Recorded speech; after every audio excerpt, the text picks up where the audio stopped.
Manuel, it's good to have you here in our feature Meet the Champions. And you are our 2020 Coffee in Good Spirits champion, and you trained very hard to get to that point. I can assure everybody of this. So good that you take the time. Hi, Manuel. Hello, Michi. Nice to see you again. Yeah, it's nice to see you after a long time in COVID lockdowns. Oh, yeah. Okay, so may I ask you, please, how did you get into specialty coffee? I did get into specialty coffee through a very, very weird kind of day. I was training for the young sommelier in my high school in Wiener Neustadt, and I wanted to get a coffee before my exam. And I weirdly entered a new coffee shop, which was called 22 Beans at the time. And there I got introduced to specialty coffee, and I was immediately hooked on the idea of tasting and finding out about new coffee flavors. And yeah, that's where my passion for coffee started. 22 Beans, a great coffee shop, actually close to Vienna. It's not too far. Oh yeah, like 30 minutes by train. Yeah. But Dieter is the head roaster there, Dieter isn't he? Hönigmann, yeah. Yeah, The cool man guy. behind Yeah, should visit it machine. one day again. Okay, so and as we talk about competitions as well, of course, because the Specialty Coffee Association in all chapters around the world, they focus also a lot on competitions. And you won one competition, so you took part in a competition. So the question is, what do you get out of coffee competitions? I really, really enjoy competing in the first place. And I really get overview on how do I create new coffee cocktails. For example, in my case, I get a detailed feedback on how to improve my style of creating coffee cocktails. For example, in 2018, my first competition, I didn't do a really good job at competing that time. If I may say so, I remember that competition, and it was a pleasure to watch you. It was presentation wise, it was okay, and coffee and beverage wise, it was a total mess. It was completely out of control. And in the debriefing room, I heard pretty much, "You're a good presenter, but please focus on coffee and what the competition is about." So I did that, and through that I learned very, very much about coffee, and I learned to focus on brewing coffee, tasting things, and describing those things in a very distinct and accurate way. And so that's, for me, competition. You can't get feedback like that anywhere else. Mm-hmm. So for you, it's the feedback you get from the judges after the competition. Yeah, that's the main reason. Okay, thank you. And of course the fun, because competing is always fun. Oh, thank you for adding this. Especially Coffee in Good Spirits. I mean, where can you say I can drink and do something for like a reason? I mean, that's the whole plus point. It's fun doing those interviews because you have different types of competitors for the different coffee competitions. It's fun to see that. Thank you for sharing that with me.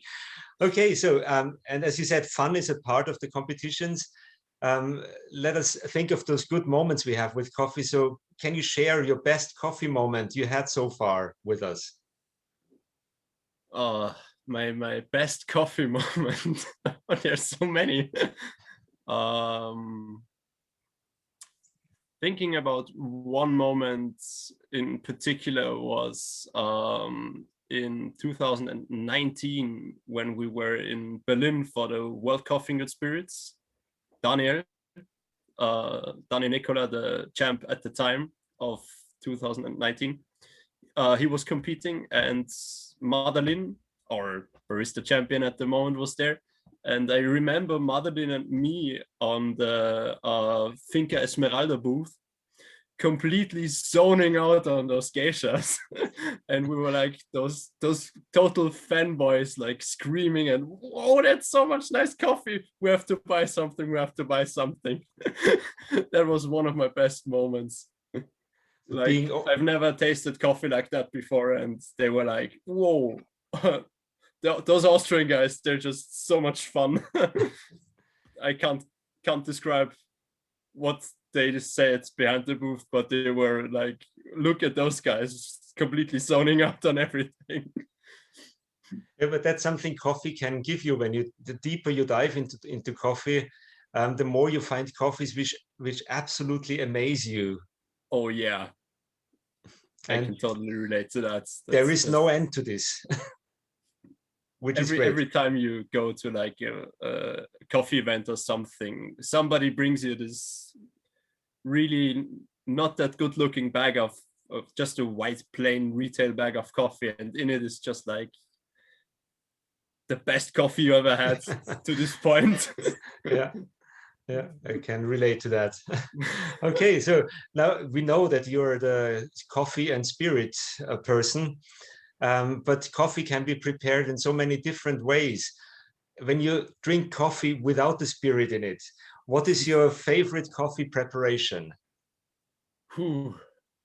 I really enjoy doing pour-overs at home. Like, my go-to method is and was always the V60. And lately I'm really getting into mocha pots. Mm-hmm. Those are like my two favorite methods for making coffee anywhere I am.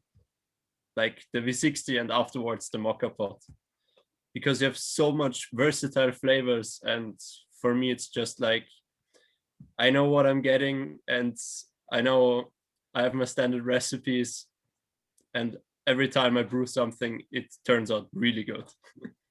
Mm-hmm. Yeah, they're quite different, those two, both being filter methods, but the mocha pot turns out completely different if you use the same coffee as the V60 or any pour over. Yeah, interesting. Thank you. And there is one thing on our list. We had a little talk before in the briefing, the questions I'm going to ask you.